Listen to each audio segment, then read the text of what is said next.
सम्माननीय सभामुख महोदय,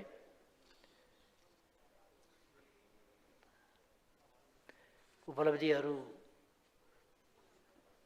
सुन्दाखेरि साथीहरूलाई अचम्म लाग्यो होला। यी केही नमुना उपलब्धिहरू मात्रै हुन्, योभन्दा बढीमा म गइरहन चाहन्न। यसैले सङ्केत गर्छ कि के भइरहेको छ। अब म नीति कानुन सेवा प्रवाह, अपराध नियन्त्रण र उच्चस्तरीय शासकीय सुधार आयोगसहित शासकीय सुधारका बारेमा केही कुरा राख्ने अनुमति चाहन्छु। नागरिक एपमा आबद्ध सरकारी सेवा गत वर्ष 62 वटा रहेकोमा हाल यो सङ्ख्या 65 पुगेको छ। हाल यो एप लगभग 5.5 लाख प्रयोगकर्ताले प्रयोग गरिरहेका छन्। यस एपमा सवारी लाइसेन्सको डिजिटल कार्ड देखिने व्यवस्थाले सवारी नियम उल्लङ्घन गरेको अवस्थामा तिर्नुपर्ने जरिवाना समेत नागरिक एपबाटै तिर्न सक्ने व्यवस्था सुरु गरिएको छ। राष्ट्रिय परिचय पत्र प्राप्त नागरिकको सङ्ख्या गत वर्षको तुलनामा 10% वृद्धि भई 75% पुगेको छ।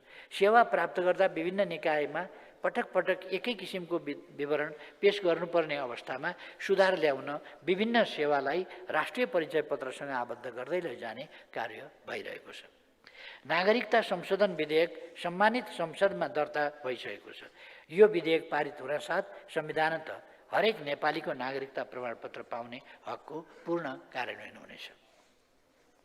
एउटै व्यक्तिको विभिन्न कागजातमा विवरण फरक परेको कारण समस्यामा परेका नागरिकहरूको नाम, थर, ठेगाना संशोधन गरी एकरूपता कायम गर्ने गरी कानुनमा संशोधन गरिएको छ। मुस्ताङको कोरला र चीनको नेचुङ नाका सञ्चालनमा आएको छ। यसबाट द्विपक्षीय व्यापार तथा आवागमन सहज भएको छ।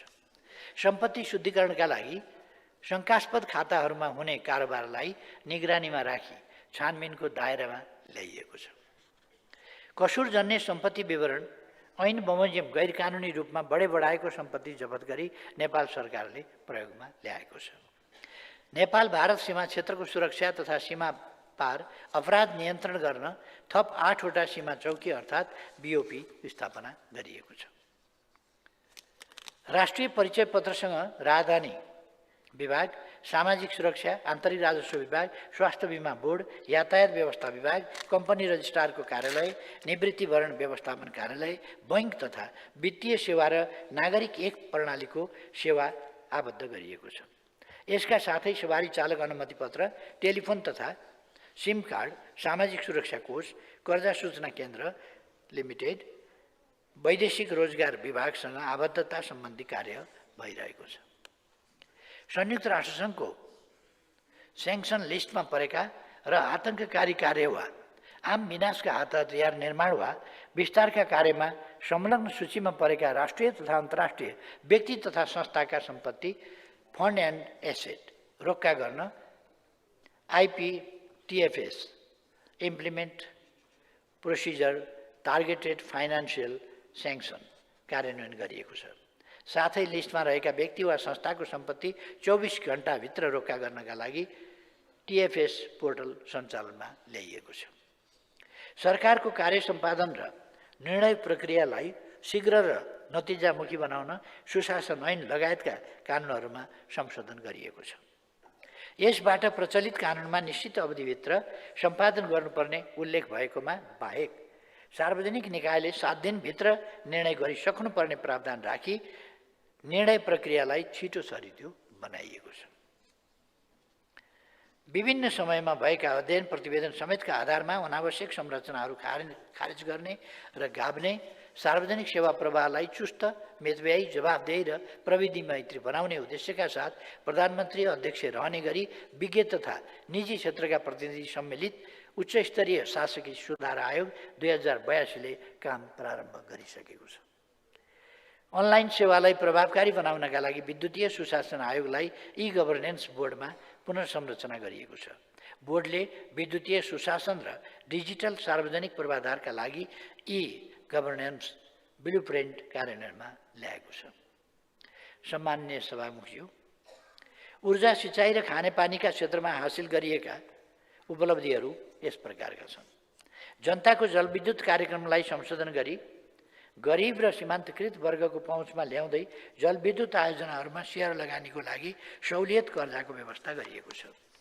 वर्तमान सरकारको 1 वर्षको अवधिमा जलविद्युत आयोजनाबाट 409 मेगावाट तथा सौर्य आयोजनाबाट 25 मेगावाट गरी कुल 434 मेगावाट विद्युत उत्पादन थप भएको छ।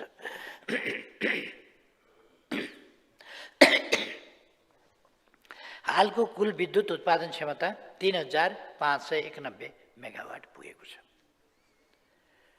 वैकल्पिक ऊर्जाको 91 मेगावाट समेत जोड्दा कुल जडित क्षमता 3682 मेगावाट पुगेको छ। साथै 196 मेगावाट क्षमताका थप 6वटा आयोजनाहरू निर्माण सम्पन्न भई परीक्षणको चरणमा रहेका छन्। यस अवधिमा थप 17,308 हेक्टर जमिनमा सिँचाइ सुविधा विस्तार भएको छ। हाल 573 स्वचालित जल तथा मौसम केन्द्रहरू सञ्चालनमा ल्याइएको छ, जसबाट मनसुनजन्य विपदको क्षति न्यूनीकरण गर्न पूर्व चेतावनी प्रणाली सुदृढ हुँदै गएको छ। गत आर्थिक वर्षमा मात्रै थप 33वटा मानव सञ्चालित जल तथा मौसम मापन केन्द्रहरूलाई स्तरोन्नति गरिएको छ। आधारभूत खानेपानी सेवाको पहुँच गत वर्ष 94% रहेकोमा यस अवधिमा 97% पुगेको छ। यस वर्षदेखि मेलम्ची खानेपानी प्रणालीमा अत्याधुनिक स्वचालित प्रणाली जडान गरी वर्षातको समयमा पनि मेलम्ची खानेपानी प्रणालीबाट निरन्तर रूपमा खानेपानी वितरणको व्यवस्था मिलाइएको छ। उपत्यकाको रिङ रोडभित्र मेलम्ची खानेपानी प्रणालीको पाइपलाइन विस्तार सम्पन्न भएको छ। रिङ रोड बाहिरका बस्तीहरूमा खानेपानी वितरण गर्न 875 किलोमिटर पाइपलाइन विस्तारको लागि ठेक्का आह्वान गरिएको छ।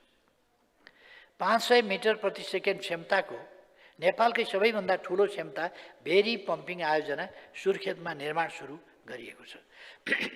पोखरा खानेपानी सुधार आयोजना सम्पन्न गरी सञ्चालनमा ल्याइएको छ। जलवायु परिवर्तन, हिमाल र मानव जातिको भविष्यलाई मुख्य विषय बनाई पहिलो पटक 2082 जेठमा सगरमाथा संवाद सम्पन्न गरिएको छ। सम्मेलनको निष्कर्ष स्वरूप 25 मुदे सगरमाथा कार्य आह्वान, सगरमाथा कल फर एक्सन सार्वजनिक गरिएको छ।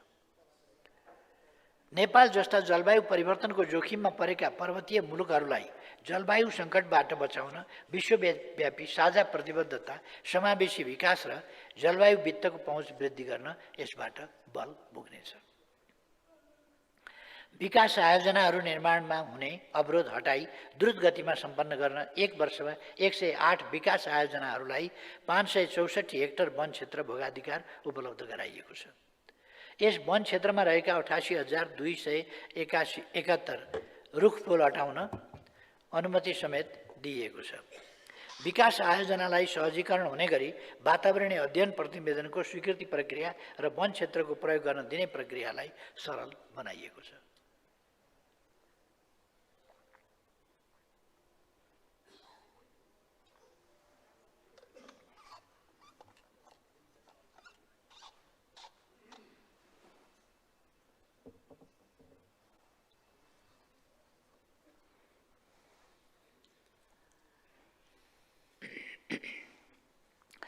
नेपालको भूउपयोग क्षेत्र एउटै नक्सामा हेर्न पाइने गरी नेपालको राष्ट्रिय भूक्षेत्र national land cover monitoring system नक्साङ्कन र प्रकाशन भएको छ।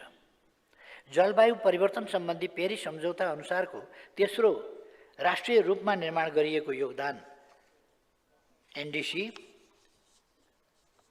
3.0 स्वीकृत गरिएको छ।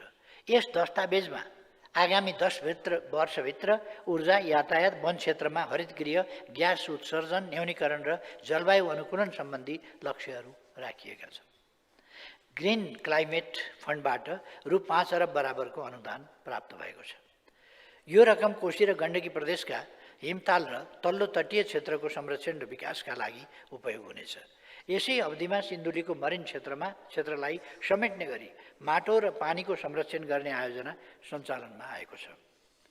सम्मत 2079 कार्तिक 23 गते डोटी, 2080 असोज 16 गते बजाङमा गएको भूकम्प र मिति 80 कार्तिक 17 गते राति जाजरकोट केन्द्रबिन्दु बनाइ गएको भूकम्पबाट प्रभावित निजी आवासहरूको विस्तृत क्षति आकलन हामीले सरकारको नेतृत्व सम्हाल्दाको समयसम्म पनि हुन सकेको थिएन। यस अवधिमा 87,506 घरधुरीको विस्तृत क्षति आकलन सम्पन्न भई पुनर्निर्माणको प्रक्रिया सुरु भएको छ। उक्त भूकम्प र गत वर्ष असोजको बाढीबाट क्षतिग्रस्त निजी आवास र भौतिक संरचनाको पुनर्निर्माणका लागि करिब रु 1 अरब बराबरको पुनर्निर्माण योजना कार्यान्वयनमा रहेको छ। पश्चिम नेपालमा भूकम्पबाट प्रभावित 79,000 घरधुरी परिवारले अस्थायी बसोबासका लागि रु 50,000 का दरले अनुदान प्राप्त गरेका छन्। भूकम्पबाट प्रभावित जिल्लामा नेपाल सरकारले छुट्टै कार्यालय स्थापना गरी पुनर्स्थापना र पुनर्निर्माण कार्यलाई उच्च प्राथमिकताका साथ अगाडि बढाएको छ। गत वर्ष 2081 असोज 10 देखि 12 गतेसम्म परेको अविरल वर्षाबाट क्षति हुन पुगेका अधिकांश सडकको पुनर्निर्माण कार्य सम्पन्न गरिएको छ। बीपी राजमार्गलाई समेत अस्थायी रूपमा सञ्चालनमा ल्याइएको छ। यसको पुनर्निर्माणको कार्य भइरहेको छ। मिति 2082 असार 24 गते रसुवागढी केरुङ नाका स्थित लेङ्दे खोलामा आएको बाढीबाट मितेरी पुल बगायो। स्याप्रुबेसीसम्मको सडक क्षतिग्रस्त हुन पुग्यो। एकतर्फी रूपमा खुलाइएको रसुवागढी स्याप्रुबेसी सडक हालै भोटेकोसीमा बाढी आई पुनः अवरुद्ध भयो। अहिले सडक खुलाउने कार्य तीव्रताका साथ भइरहेको छ। बगेको मितेरी पुलको स्थानमा आउँदो दशैं अगाडि नै चिनिया पक्षबाट बेलिब्रिज निर्माण कार्य सम्पन्न गर्ने गरी समन्वय भइरहेको छ। मध्य प्रदेशका अधिकांश जिल्लामा खडेरीका कारण सिँचाइ सुविधाको अभावमा धान बाली लगाउन नसकिएको र कतिपय जिल्लामा त खानेपानीको आकार समेत भएकोले मध्य प्रदेशलाई विपद सङ्कटग्रस्त क्षेत्र घोषणा गरियो। तत्काल सिँचाइ तथा खानेपानी सुविधा पुर्याउन तिनै तहका सरकारहरूबाट विभिन्न कार्यक्रमहरू तीव्रताका साथ सञ्चालन भइरहेका छन्। सम्माननीय सभामुख महोदय, मिति 2081 साउन 19 देखि खाद्य स्वच्छता तथा गुण नियन्त्रण ऐन पूर्ण रूपमा कार्यान्वयनमा आएको छ। अनलाइन माध्यमबाट कृषि तथा पशुपक्षी बिमा गर्न सकिने गरी अनलाइन कृषि बिमा प्रणालीको सुरुवात गरिएको छ। लुम्बिनी, कर्णाली र सुदूरपश्चिमका 81वटा स्थानीय तहमा सञ्चालन हुने गरी उच्च मूल्य कृषि वस्तु उत्थानशील कार्यक्रम कार्यान्वयनमा आएको छ। किसानलाई बाली उत्पादनतर्फ प्रोत्साहित गर्न एवं लगानी सुनिश्चित गर्न विभिन्न कृषि उपजको न्यूनतम समर्थन मूल्य तथा खरिद मूल्य निर्धारण गरी लागू गरिएको छ। 5वटा विश्वविद्यालय कलेजका 585 जना विद्यार्थीहरूलाई कृषि इन्टर्नको रूपमा परिचालन गरिएको छ। यसबाट कृषि प्राविधिकहरूको अभाव न्यूनीकरण गर्न सहयोग पुग्नेछ। खाद्य प्रविधि तथा गुण नियन्त्रण विभाग अन्तर्गतका प्रयोगशालाहरूलाई अन्तर्राष्ट्रिय प्रयोगशाला अनुसार एक्रिडेसनको काम सम्पन्न गरिएको छ। ती प्रयोगशालामा परीक्षण हुने निर्यातजन्य विभिन्न 9वटा खाद्य वस्तुको परीक्षणलाई छिमेकी देश भारतमा समेत मान्यता प्राप्त भएको छ। चीनमा दुग्ध र मासु पदार्थ निर्यातका लागि भन्सार सहजीकरण सम्बन्धी आवश्यक प्राविधिक कार्य सम्पन्न गरिएको छ। आर्थिक वर्ष 2081-82 सम्ममा देशभरका 135वटा भूमि सुधार तथा मालपोत कार्यालयमा पूर्ण रूपमा land record information management system लागू गरी अनलाइन प्रणाली मार्फत सेवा सञ्चालन गरिएको छ। त्यस्तै 92वटा नापी कार्यालयहरूबाट नेपाल ल्यान्ड इन्फर्मेसन सिस्टम मार्फत सेवालाई सरल र सहज बनाउने प्रयास गरिएको छ। बैङ्क, वित्तीय संस्था तथा सञ्चय कोष समेतले अनलाइन प्रविधिबाट जग्गा रोक्का वा फुकुवा गर्न सक्ने गरी 105वटा भूमि सुधार तथा मालपोत कार्यालयमा पब्लिक एक्सेस मोडल लागू गरिएको छ। भूमि समस्या समाधान आयोग गठन गरी भूमिहीन दलित, भूमिहीन सुकुम्बासी र अव्यवस्थित बसोबासीको लगत सङ्कलन सम्बन्धी कार्य भइरहेको छ। बचत तथा ऋणको मुख्य कारोबार गर्ने सहकारी संस्थाको नियमन गरी सुशासन कायम गर्न गठन गरिएको राष्ट्रिय सहकारी नियमन प्राधिकरणले काम सुरु गरेको छ। सहकारीबाट ऋण लिएका तर लामो समयसम्म ऋण नतिरेका ऋणीहरूबाट ऋण असुल गर्ने प्रयोजनका लागि कर्जा असुली न्यायाधिकरण गठन गरिएको छ। अब म सञ्चार तथा सूचना प्रविधिका क्षेत्रमा हासिल भएका केही उपलब्धिको उल्लेख गर्न चाहन्छु। मिडिया काउन्सिल, सामाजिक सञ्जाल प्रयोग तथा नियमन, चलचित्र र साइबर सुरक्षा सम्बन्धी विधेयक संसदमा विचाराधीन छ। 5G सर्भिस सञ्चालनका लागि व्यावसायिक रणनीति सहितको अध्ययन कार्य सम्पन्न भएको छ। अब छिटै यो सेवा सञ्चालनमा ल्याइनेछ। एकीकृत SMS गेटवे सेवा सुरु भइसकेको छ। हालसम्म 125 निकायहरूबाट 4 करोड 2 लाख भन्दा बढी एसएमएस यही प्रणाली मार्फत पठाइएको छ। अघिल्लो आर्थिक वर्षमा 6 लाख अभिलेखहरू डिजिटलाइजेसन भएकोमा वर्तमान सरकारको अवधिमा मात्रै अभिलेख डिजिटलाइजेसन सङ्ख्या 12 लाख पुगेको छ। अघिल्लो अवधिमा अप्टिकल फाइबर विस्तार 2762 किलोमिटर थियो। वर्तमान सरकारको अवधिमा 3159 किलोमिटर पुगेको छ। इन्टरनेटको पहुँचमा उल्लेखनीय वृद्धि भएको छ। 4G सेवाको पहुँच करिब 18% जनसङ्ख्यामा पुगेको छ। सभामुख महोदय, राष्ट्रिय श्रम आप्रवासन नीति 2082 अन्तर्गत भारतमा रोजगारीका लागि जाने नेपालीलाई पहिलोपटक सामाजिक सुरक्षा र अधिकारको सुनिश्चित गर्ने व्यवस्था गरिएको छ। यस नीतिले भारतमा रोजगारीका लागि जाने श्रमिकले स्थानीय तहमा दर्ता गराउनु पर्ने र 200 देखि 500 रुपियाँ हाराहारी कोषमा जम्मा गर्नुपर्ने व्यवस्था गरिएको छ। यसबाट उनीहरूको सामाजिक सुरक्षा र अधिकार सुनिश्चित गर्न सकिनेछ। यस नीतिले जुनसुकै देशमा पुगेका श्रमिकहरूको स्वदेश फिर्ती तथा समाजमा पुनः एकीकरणका कार्यक्रमहरू सञ्चालन गर्न मार्गदर्शन समेत गरेको छ। रोजगारदाताको आवश्यकता अनुसारको जनशक्ति विकास तथा आपूर्तिमा सहयोग पुग्ने गरी राष्ट्रिय व्यावसायिक प्रशिक्षण प्रतिष्ठानले रोजगारदाताको नेतृत्वमा पाठ्यक्रम विकास गरी तालिम दिने र तालिम पश्चात रोजगारीको सुनिश्चित गर्ने प्रबन्ध गरिएको छ। विगत लामो समयदेखि कुनै पनि भिसामा जुनसुकै प्रयोजनका लागि विदेश गई वैध रूपमा त्यहीँ बसोबास गरिरहेका नेपाली नागरिकहरूले आफू बसेको देशमा रोजगारीका लागि बिमा, सामाजिक सुरक्षा कोष र वैदेशिक रोजगार बोर्डको कल्याणकारी कोषमा नियमानुसारको योगदान गर्न सम्बन्धित देश स्थित नेपाली नियोगबाटै श्रम स्वीकृति लिने व्यवस्था गरिएको छ। यसबाट स्वयं श्रम स्वीकृति नलिएका वा श्रम स्वीकृतिको अवधि सकिएका नेपालीहरू समेत श्रमिकको अधिकार र सामाजिक सुरक्षाबाट लाभान्वित हुनेछन्। स्वदेश वा विदेशमा रोजगारीको खोजीमा रहेका व्यक्ति तथा रोजगारदाताहरूबीच अन्तर्क्रिया गरी रोजगारीमा आबद्ध हुन मिल्ने गरी श्रम सञ्चार पोर्टल कार्यान्वयनमा ल्याइएको छ। यस पोर्टललाई सबै पालिका र नागरिक एपसँग जोडिएको छ। अब रोजगारीको खोजीमा रहेका हरेकले नागरिक एपमै सबै प्रदेश र स्थानीय तहमा उपलब्ध रोजगारीको विवरण हेर्न र आवेदन दिन सक्नेछन्। औपचारिक तथा अनौपचारिक सबै क्षेत्रमा काम गर्ने श्रमिकहरूलाई सामाजिक सुरक्षा कोषमा आबद्ध हुने व्यवस्था मिलाइएको छ। अन्तर्राष्ट्रिय खेलमा पदक प्राप्त गर्ने 8 खेलका 83 खेलाडीहरूलाई प्रोत्साहन स्वरूप नगद पुरस्कार प्रदान गरिएको छ।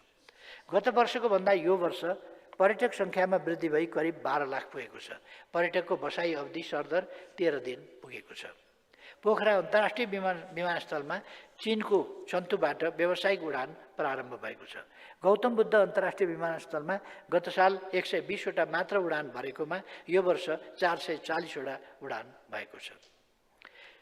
संविधान कार्यान्वयन गर्ने र सङ्क्रमणकालीन न्यायसँग सम्बन्धित बाँकी कामहरू सम्पन्न गरी शान्ति प्रक्रियालाई टुङ्गोमा पुर्याउने विषय सरकारको उच्च प्राथमिकतामा रहेको छ। यस अवधिमा बेपत्ता पारिएका व्यक्तिको छानबिन आयोग र सत्य निरूपण तथा मेलमिलाप आयोगहरू गठन भई कार्य भइरहेको छ। सभामुख महोदय, छिमेकी मुलुकहरूसँगको सम्बन्धलाई यस सरकारले उच्च प्राथमिकतामा राखेको छ। मैले सरकारको नेतृत्व लिएपछि गरेको मित्रराष्ट्र चीन र थाइल्यान्डको औपचारिक भ्रमण तथा बिम्स्टेकको 6औं शिखर सम्मेलन विकासका लागि वित्त सम्बन्धी 4थो संयुक्त राष्ट्र सङ्घीय सम्मेलनमा भएको सहभागिताबारे यस सम्मानित सदनमा जानकारी गराइसकेको छु। यसका अतिरिक्त परराष्ट्र मन्त्रीद्वारा भएका विभिन्न देशका भ्रमण र बहुपक्षीय फोरममा भएको सहभागिता तथा विभिन्न मन्त्री तथा मन्त्रालयका अधिकारीहरूद्वारा भएको भ्रमण सहभागिताले नेपाल जस्ता देशका 400 मुद्दा र आवाजहरू अन्तर्राष्ट्रिय फोरमहरूमा उठाउने र नेपाललाई क्षेत्रीय तथा विश्वस्तरीय मञ्चमा चिनाउने काम भएको छ। सम्माननीय सभामुखज्यू, वर्तमान सरकार समृद्ध नेपाल सुखी नेपालीको राष्ट्रिय आकांक्षा हासिल गर्ने सङ्कल्पका साथ अघि बढिरहेको छ। देशका विभिन्न भागमा आएका बाढी पहिरो, खडेरी जस्ता विपत्तिहरूका बावजुद माथि उल्लेख गरिएका आर्थिक तथा सामाजिक विकासका सूचकहरूमा आएको सकारात्मक परिवर्तनले मुलुक सुशासन र समृद्धिको दिशातर्फ उन्मुख भएको स्पष्ट सङ्केत गर्दछ। वर्तमान सरकारले 1 वर्षको समयमा जनताका आशा र अपेक्षा पूरा गर्न हरसम्भव प्रयास गरेको छ।